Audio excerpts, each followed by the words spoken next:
Diccionario desobediente, volumen 1. Desobedecer es a veces la forma más fiel de cuidarse, de honrarse, de comenzar a vivir según una misma, no según lo esperado, porque a veces lo más valiente que podemos hacer es no obedecer.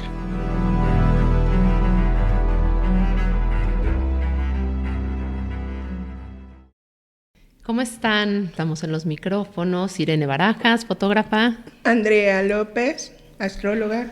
Petrushka, diseñadora. Nuestra desobediente de hoy es una académica, investigadora, conferencista, feminista, que comparte su vida profesional con la de ser madre, esposa, hija, viviendo en un ambiente conservador, desde su familia hasta el lugar geográfico. Mantiene su postura feminista para provocar espacios más amorosos y libres para las mujeres y erradicar posturas machistas, educando a hombres más sensibles, empáticos y equitativos. Y así, rompiendo esquemas, poco a poco, ha ido alcanzando sus objetivos a favor de las mujeres y de la sociedad en México. Bienvenida, Vero. Hola, muchas gracias por invitarme y estar aquí con ustedes. Eso. ¿Cómo te sientes, Vero? Gracias por venir desde lejos a esta entrevista en persona. Emocionada porque sí, yo vengo de León, Guanajuato y pues me encanta estar, aunque me crié en Ciudad de México, pues me encanta estar con otras mujeres compartiendo esos espacios que creo que son muy, muy importantes, porque aunque haya diferencias de Ciudad de México a León, creo que lo que vivimos las mujeres y el podernos pensar si somos o no desobedientes, pues creo que es una muy bonita dinámica. En tu semblanza quedó muy claro el tema del feminismo. Entonces, ¿nos podrías decir desde dónde ves el feminismo? Bueno, para mí el feminismo es la igualdad de oportunidades, igualdad de libertad para las mujeres. Creo que históricamente en todo el mundo las mujeres han estado oprimidas o han recibido menos oportunidades y para mí el feminismo es como la corriente tanto de movimientos sociales, de filosofía, del ti misma. Yo creo que lo más difícil es romper con tus propias creencias, con lo que te dice la sociedad. Entonces, cuando me invitaron a este proyecto, para mí fue transportarme en eso, porque me di cuenta que yo era feminista sin saberlo desde siempre, hasta que, bueno, yo como soy académica, y sí me hice feminista por tener violencias. O sea, yo tenía un trabajo en una universidad y como me embaracé, pues perdí ese trabajo. Nunca te dicen es porque te embarazas. Entonces es algo que no lo crees hasta que lo vives, ¿no? Entonces sí, desde ahí, igualdad y libertad. Perfecto. Entonces, si nos compartes tu frase, porque podemos empezar por ahí, ¿no? Sí, pues bueno, mi primera frase es fuerte y fortaleza. Y de hecho, desde el feminismo podrías pensar que es una frase para hombres. ¿Quiénes son los fuertes, no? ¿Quiénes son? Yo soy la más chica de 2 hermanas y a mi hermana me tenía que cuidar y si le pasaba algo, la regañaban a ella. Entonces, a mí, si me caía, la regañaban. Si me hacía cosas malas, porque es 4 años mayor, o sea, por supuesto que como buena hermana, gandalla y en los 70s, pues sí, ¿no? O sea, entonces me decían, no llores, por favor, no llores. Y el no llorar era como bien visto. Y además, a mi hermana no le pasaba nada. Entonces siempre fui muy fuerte para no llorar. Y esa es la frase, ¿no? Sigue adelante, te caes, te duele y no te paras y no haces ni sigues. Por eso mi frase es, me dijeron que fuera fuerte, que no llorara y que siguiera adelante. Hoy elijo que la fortaleza es darte lo que necesitas, abrazar tus vulnerabilidades y amarte tanto llorando como riendo. Cuéntanos, ¿y cuánta fortaleza hay?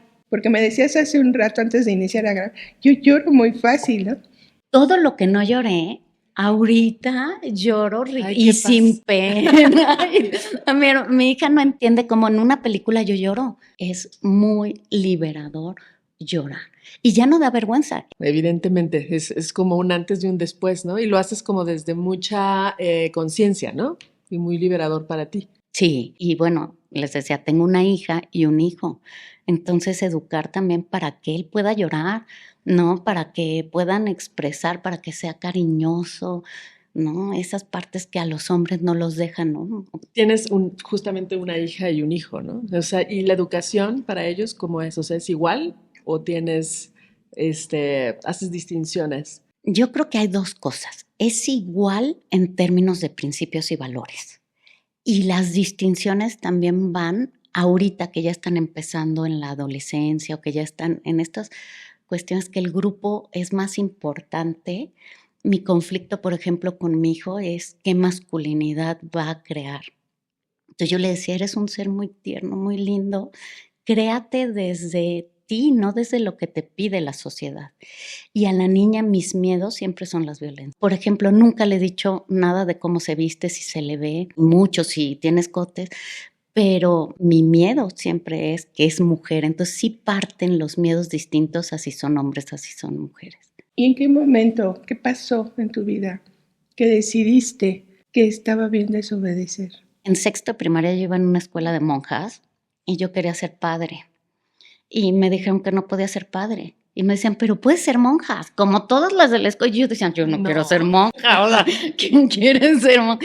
Yo creo que desde ahí, cuando te empiezan a decir, ¿no? Y yo dije, no, yo monja, no. Entonces, desobedecer viene también, creo que desde mi mamá. Mi mamá le decían la buena. Y cuando tú eres niña y la ves, además mi mamá mucho era de cuídate, el qué dirán, y sé buena persona, y pórtate bien, y obedece. Yo fui muy religiosa, pues quise ser padre, ¿no? Entonces yo creo que fue ir rompiendo así, como cuando me encontraba un límite, no puede ser padre, bueno, ¿no? Luego entonces fue también dejar la religión, o sea, fue entender hasta para mi sexualidad. Yo decía, pues tiene que ser o sea, yo leía la Biblia para saber si podía o no. No, o sea, ¿cuándo? ¿Qué quiere decir el matrimonio? Cuando mi esposo me pide que si nos casáramos, yo tuve que leer el Código Civil y entender cuando yo nací, a las mujeres te podías divorciar porque no podías tener hijos. ¿Qué mensaje es ese? Entonces, para yo poder decir sí, casémonos, fue desde romper. Yo no me caso, ¿por qué? O sea, ¿por qué me caso? Porque así me protegen derecho, pero te casas por un vínculo amoroso, yo creo, y por un compromiso. Entonces, creo que fue irme encontrando con todas esas cosas que a mí no me hacían eco, que no me gustaban. Y siempre fui rarita, Irena les puedo decir. Cuando mencionas que querías ser padre, ¿tú te imaginabas esa figura, obviamente patriarcal, pero te imaginabas la posibilidad de abordarla siendo mujer? Por supuesto. O sea, tú no te cuestionabas ahí que era una posición de hombre, exclusivamente para hombres. Y tú con todo y que creciste en una familia muy conservadora, siempre rompiste reglas y dentro de tu religión tan arraigada, tú decías, ¿por qué no? Yo quiero ser ese que está arriba organizando todo, está más divertido organizar y mandar que recibir órdenes. Más que organizar y mandar, o sea, para mí era el mensaje en la misa. O sea, yo lo que veía era que ibas a misa y te explicaban el mensaje y estabas ahí, ¿no? O la interacción con las personas, o sea, esa figura de consulta, ¿no? O de saber, mientras ves a las monjitas de servicio. Y de un servicio que tal vez, qué importante es el servicio, pero era un servicio más, no sé, material o de segundo plano, ¿no? Yo así lo sentía. Claro, y las mujeres siempre históricamente estamos en segundo plano, ¿no? Detrás de un gran hombre hay una gran mujer, pero detrás, ¿no? No al lado, y jamás nunca adelante. Exacto. ¿Cómo se fue desarrollando como todas estas decisiones que has tomado para formarte hoy como una feminista? Yo creo que es eso. Fíjate que estudié psicología. Yo me imaginaba en un consultorio dando terapia y realmente fue una psicoanalista cuando me dijo que dar terapia era a mujeres con recursos intelectuales y con cartera. Y ahí se me rompió. Porque para mí no era esa idea de ayudar, ¿no? De estar ahí para las demás, de acompañar procesos. Y ahí es mi ruptura, junto con mi primera ruptura de mi novio. Yo empecé con mi novio a los 15 años y él tenía 19 y duré 7 años. Yo ahorita veo a mi hija y digo, Dios, no. No. No. Entonces, esa ruptura fue romper con todo. Fue otra de las cosas así. Rompí con psicología clínica y empecé a pensar en psicología social. Además, yo empiezo la universidad con el movimiento zapatista. Entonces, yo termino la universidad haciendo ya un discurso de una tesis sobre el discurso presidencial con respecto al conflicto zapatista y me voy a ver a los zapatistas. Entonces, ahí ya había mi vocación, ya era hacia los movimientos sociales. Todavía me tardé muchísimo en ser feminista, bien, o sea, ahí para nada. Pero empezar a entender la comandante Ramona, o sea, empezar a entender otro mundo que no era para una cierta clase privilegiada. Y de ahí, eso sí fue mucha influencia de mi papá. Mi papá se fue a estudiar al extranjero y yo dije, pues, ¿por qué no me voy a hacer un doctorado a Francia? Siendo psicóloga, doctorado en ciencia política, tenía 20 años y dije, es ciencia, la ciencia es igual, un método científico. Bueno, pues por supuesto que las teorías y todo no es lo mismo psicología, ciencia política. No, me llevó muchísimo tiempo, pero también me llevó a cuestionarme cosas que no te cuestionas en tu país. La primera vez que fui a España me dijeron, ¿eres indígena o eres española? ¿Cuándo te has cuestionado eso? Y yo no sabía qué contestar. O sea, ¿qué tengo más? Además, ¿qué tenía más? Y se me quedaba viendo la señora. Muy grande la señora, muy activista. O sea, nadie me había preguntado qué era mi mexicanidad, ¿no? Y fueron cosas que a mí me marcaron mucho, ¿no? Empezar a hacer ciencia política es el estudio del poder. Y con todo y todo, yo lo que quería entender era por qué los mexicanos somos como somos. Entonces, construye una pregunta de investigación con eso. Entonces, fue cómo llegamos a la democratización en México y fue a través de los movimientos, de las organizaciones de la sociedad civil, de padres y madres de familia, o sea, tratando de quitar el fraude, la corrupción y todo. Y yo dejo de fuera el movimiento feminista. En ese momento yo no lo estudié porque yo decía que eso no tuvo que ver para la democratización. O sea, ahí todavía no tenía esa visión. Y llego a México, ya tengo el trabajo del sueño, ¿no? La plaza en la universidad y cumplía los 3 meses de embarazo cuando yo firmaba el contrato. Firmo el contrato y lo segundo que hago es ir con mis jefes a decirles estoy embarazada. Me dijeron, muy bien, no pasa nada, pues nada más organízate, ¿no? Para ver cómo sacas tu chamba, porque independientemente, pues tú tienes que sacar tus clases, tienes que entregar. Y al año que me evalúan, me dicen muchas gracias, pero pues estás mal evaluada, adiós. Y así fue como me empecé a luchar y fue una batalla terrible hasta que pues salí de la universidad, demandé y gané. Y cuando el abogado te pregunta, ¿quieres regresar a ese lugar de trabajo? O sea, no. La violencia laboral ahorita está tipificada, pero yo les estoy hablando de hace 15 años. Yo ahorita hubiera armado otra demanda, ¿no? O sea, lo único que yo pude era demostrar cómo yo cumplía con todo y que había sido un despido injustificado. Y la otra parte de la violencia y la discriminación, no había forma de probarlo porque era normal. Sí, y además te vuelves loca porque dices, ¿de verdad me están corriendo en 2010 porque fui mamá? Ahí te asumiste feminista. Eso es genial. Me dan la clase de género, derecho y género. Y entonces, bueno, si yo les contara de todas las que me hicieron, pero esa clase, imagínense, yo viviendo eso y dar género, y dar una clase de feminismo, entender por qué el lenguaje tiene que ser incluyente, por qué tienes que hablar en femenino, y dárselo, ahí fue cuando me asumí feminista. Y lo estaba viendo al mismo tiempo, o sea, viviendo toda esa violencia y dándome cuenta que era por ser mujer. Ahora sí, la siguiente frase, porque creo que viene como la cereza del pastel, con todo esto que nos cuentas, la siguiente palabra. Obediente. Me dijeron que tenía que hacer el deber ser, comportarme como mujer buena, bonita y no llamar la atención. Hoy elijo ser yo y hacer lo que quiera, sienta, antes de lo que dictan las normas. ¿Cómo se arma toda la historia de esta mujer fuerte y desobediente? Y quisiera cambiar porque hablabas de ser fuerte era no llorar. ¿Y cómo aparece entonces esta sensibilidad con tu desobediencia y en esta libertad y sumar para que haya mejores masculinidades y mejores feminidades? Bueno, ha sido un combate terrible. Mira, desde pequeños actos, llegaba a un restaurante y me ponía muy, muy mal de que los cambiadores estuvieran en los baños de mujeres. Y además le decía a mi esposo, pon tú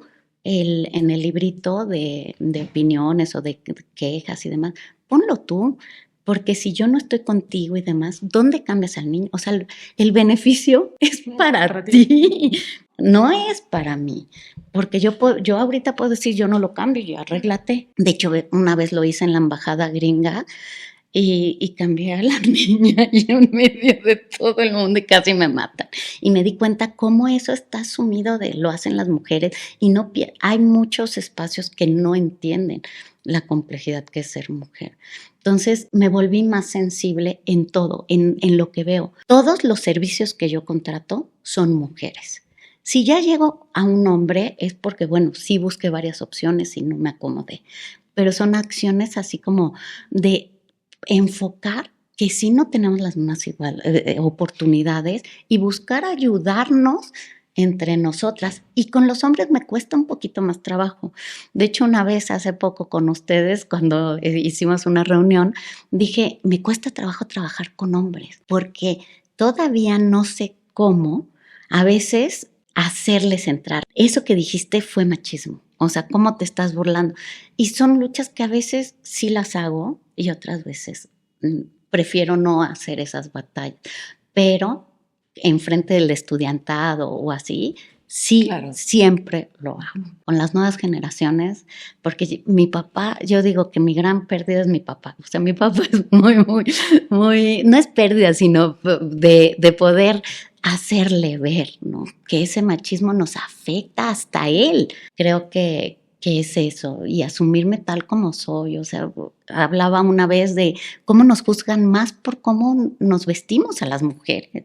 Yo estuve en un puesto de consejera público y te tienes que vestir de cierta manera, y veía a mis compañeros si venían con jeans y camisa. Yo decía, pero si yo lo hago, a mí me juzgan de manera distinta. Y entonces tienes que estar jugando el juego aunque no estés de acuerdo. Pero si tengo espacio, lo digo, valórenme no por cómo me veo. O sea, si me ven fachosa, soy la misma persona. No puede ser que seas otra por cómo te vistes. Bueno, el dicho, ¿no? Cómo te ven, te tratan. Y no importa cómo estás pensando, cómo estás actuando, eso pasa a segundo plano. Puedes hacer un reverendo, lo que sea, reverenda, pero si estás bien vestida, entonces sí pasa. Ya escucharás el podcast de Citlali. Se los recomendamos. Por supuesto. O sea, tus hijos, y siento que es como parte también muy integral de lo que haces, o sea, hacia afuera, hacia la comunidad, ¿no? En tu trabajo y esta ruptura que quieres hacer de cambio de hábitos, y también hacia tu interior, que es tu familia, ¿no? Entonces, ¿qué palabras desobedientes crees que a ellos les vendrían bien? O sea, les inculcarías como estas palabras que crees clave para ellos. A los dos es la misma, es sé tú mismo, o tú mismo, o sea, respeta tu esencia.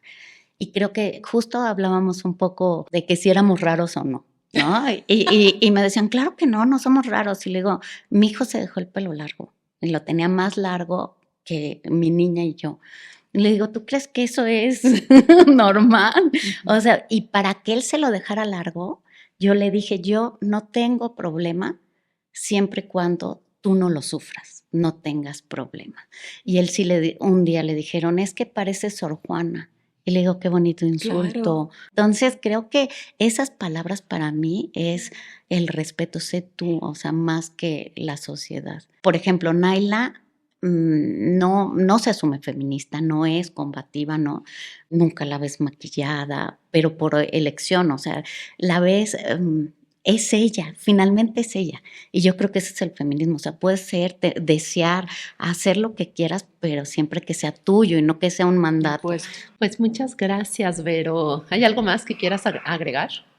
Pues agradecerles, es muy rica la charla con ustedes y pues desearles éxito y que esto ojalá y pueda llegar hasta mis tierras. Obvio, ya, listas. ¿Qué le dirías a las personas que escuchen este podcast en el momento que lo escuchen, hombres o mujeres? Que se escuchen lo que sienten, que no duden, porque muchas veces tú sabes algo, pero no te lo crees. Creo que la gran virtud de poder vivir libremente es escucharte a ti misma.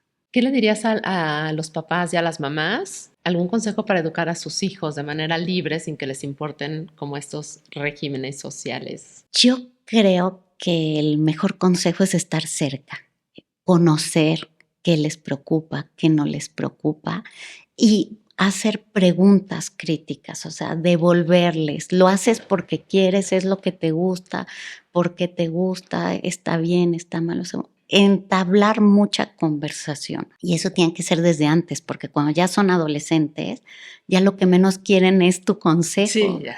Pero tuviste que haber estado cerca, haber creado ese vínculo.